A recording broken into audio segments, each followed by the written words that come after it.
Most collectors have been there at some point throughout your collecting. You know, you think, okay, you know what, it's time to get a Rolex. And on top of that, you want the classic Rolex, you want the Submariner. You go into an AD, ask for it, they say, no, you have to go on the waiting list, whatever. So you think, okay, you know what, I'll get one used. So you bust out the laptop and take a look. 15 grand for a Submariner? No, you know what, I'm gonna get the one with no date. You know what, it's the classic one and it's probably less popular because you know it doesn't have the date. All right. Huh?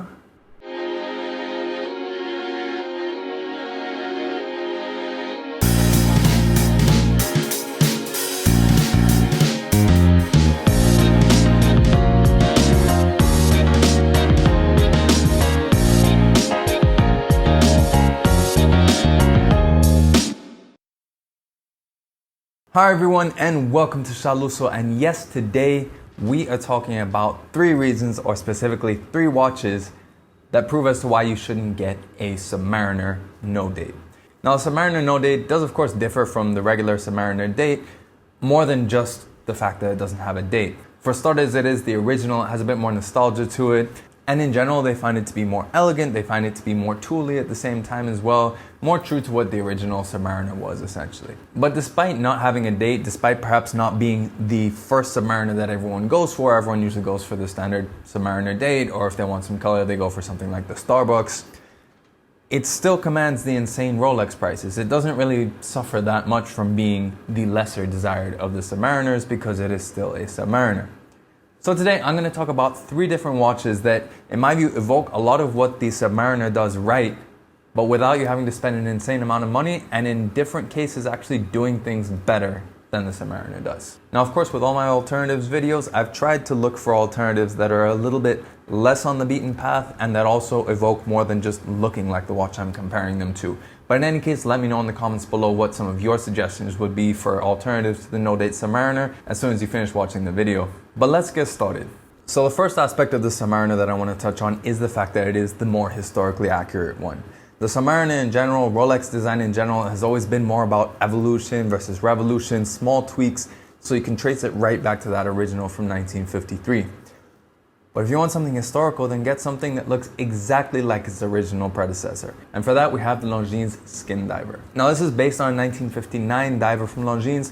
The only main differences being the dimensions. That original was a 40 millimeter. This one is a 42. In terms of height, it's 13.4 millimeters high, so a little bit thicker than the Rolex, but still decently wearable proportions. But it has that entire classic diver look to it. It looks very streamlined, much less chunky than even the reprofiled Super case. And it just oozes that vintage flair to it. You know, it still has all that versatility. It's still a no-date dial, so very functional, very straight to the point. The bezel itself is a matte finish coated steel, so again, it definitely satisfies that tool aspect, but it really pushes the history because this is almost a 1-for-1 recreation of a historical model. But the kicker here is that this watch, evoking a vintage look perfectly almost, with a modern movement with a 72-hour power reserve, courtesy of a modified ETA 2892, so it's going to be super easy to maintain. It's a movement that's been in some form or another around for decades, so you know it's reliable. It's only $2,600 US. And for all those people who are going to say, oh, value retention, the cheapest end of this is $2,000. On the upper end, it costs around $3,000. So in some cases, it appreciates a little bit of value or it depreciates very little. So this offers a great alternative if what you're looking for in a Submariner is just you want something that has no date and that really evokes that sort of true vintage historical diver look. But let's say you want that, but also let's face it, you're getting a Rolex because you want a little bit of exclusivity, a little bit of a high-end feel, you want some craftsmanship to it. This is a luxury piece. Then for that, we have the Jaeger LeCoultre Polaris. Now, yes, I know this is only 100 meters water resistance instead of the 300 on the Submariner, but let's face it, most people aren't going to be diving to that depth anyway. Something like a Submariner, you use it so that you can have, you know, your beach to boardroom watch, and really you're going to be going what? Snorkeling, maybe some casual scuba diving. Most buyers won't go to the full depth rating, so we can kind of ignore that. The upshot of that, though, is that the JLC comes in at 11.2 millimeters thick, while still being the same 41 millimeter diameter as the new Submariner, and that's even including a see-through case back. And that's just the start of it, because that's where you can see the decoration, the differential finish.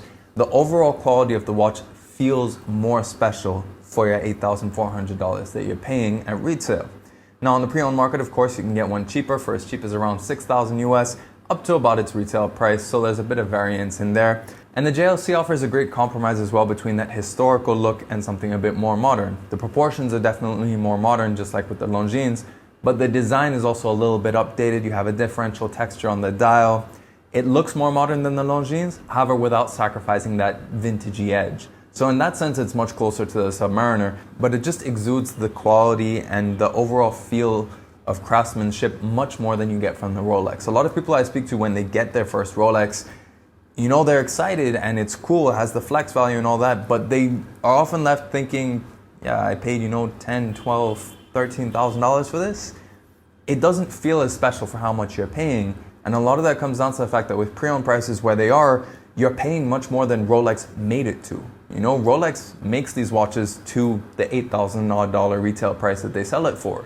That's the standard that they're trying to push. So when it gets marked up, it's really not offering extra value in terms of the actual physical feel, the finishing and all that. Whereas the JLC actually punches above its weight. It feels like a watch that's more expensive than what its retail price is, but because it's not a hyped up piece, you can get that value out of it, whether you're paying retail, whether you're asking for a discount, or whether you're going on the pre-owned market as well. And you're getting something that's also going to be much more rare than the equivalent Rolex Submariner. Now you're probably thinking at this point, how have I not mentioned Omega? And it's true, I probably should mention the Seamaster. Hell, I own a 300M. You would think this is the first thing that will come to mind. But I feel that the 300M is more of a competitor for the Date Submariner. It doesn't have that nostalgia feel, and even though you can get versions like the Necton, for example, that have no date on them, the Tantalum version, or you can go the full ceramic, none of those really embodies, in my view, the spirit of the standard No-Date Submariner. Instead, I feel that the 1957 Trilogy Seamaster 300 reissue is much closer to that, because again, it goes back to that evoking a vintage idea. When you look at the history of the Seamaster, pre-1993, when the current Bond style came out, they were constantly changing the design, while Rolex was just evolving the existing design. So I feel like if you're going to look for an alternative to the more historically evocative Rolex, then you have to go back to the basics on the Omega. And this reissue really does bring everything back to 1957. It's a 39mm, so it'll still have those easily wearable proportions that the Submariner has had, but it has the thinner lugs, which are more like the pre-super case era, has no crown guards, which is even further back to the 50s and 60s. It has a lot of what people miss in the current Submariner, while still having a METAS certified anti-magnetic movement, totally modern on the inside, 55-hour power reserve, so close to the Rolex's 70-hour power reserve. And the reason why I pushed for this instead of the standard Seamaster 300 is that because this is a closed case back and it uses an 8800 base caliber instead of the caliber 8400, it's also a lot thinner. The regular one comes in at around 16mm between the movement and also having the see-through case back. This one comes in at just 14mm, which, while thicker than the Rolex, is by no means a tank on the wrist, and because it has a slim mid case, it makes it easier to wear. The flat link bracelet is distinctive, and when you're talking about rare, this is a limited edition, albeit 3,557 pieces, so it's not too limited, but at least you know there's a fixed amount of how many there are, and it's almost guaranteed to be less than what the Rolex will produce over the course of its lifetime. And in terms of pricing, you don't have to compromise either, both on the value retention front and on the actual retail price. Retail price for this, if you can still find an example in an AD, you're looking at 7,000 US. The last one I saw that was actually in an AD was in 2019, and that was in Argentina. So I'm guessing by now all of the allocations at retail have sold out, so you're gonna have to go pre-owned. And in terms of pre-owned, you're looking anywhere from 6,000 to 9,000 US dollars, because this is a limited edition. Some people will prize certain numbers over others. Some markets will have better access, some markets will have worse, so they can charge a bit more. So the price does vary, but for the most part, if you had bought this at retail, you wouldn't have lost very much money, and in most cases, you'll have made money. So it even addresses that whole notion of value retention when it comes to the Submariner, while being something, in my view, a lot more special. But in any case, let me know in the comments below, what do you think of these alternatives? Would you get any of these instead of forking out 12 to 16,000 US for a Submariner No-Date, or waiting for months on end at the wait list? I'd love to know your thoughts in the comments below. And of course, any other suggestions you have for alternatives to the Submariner No-Date. Also, if you like this video, make sure you like it and share it. If you want to see more pictures and infographics of watches as featured throughout this and all my other videos, make sure you follow me on Instagram at Shaluso.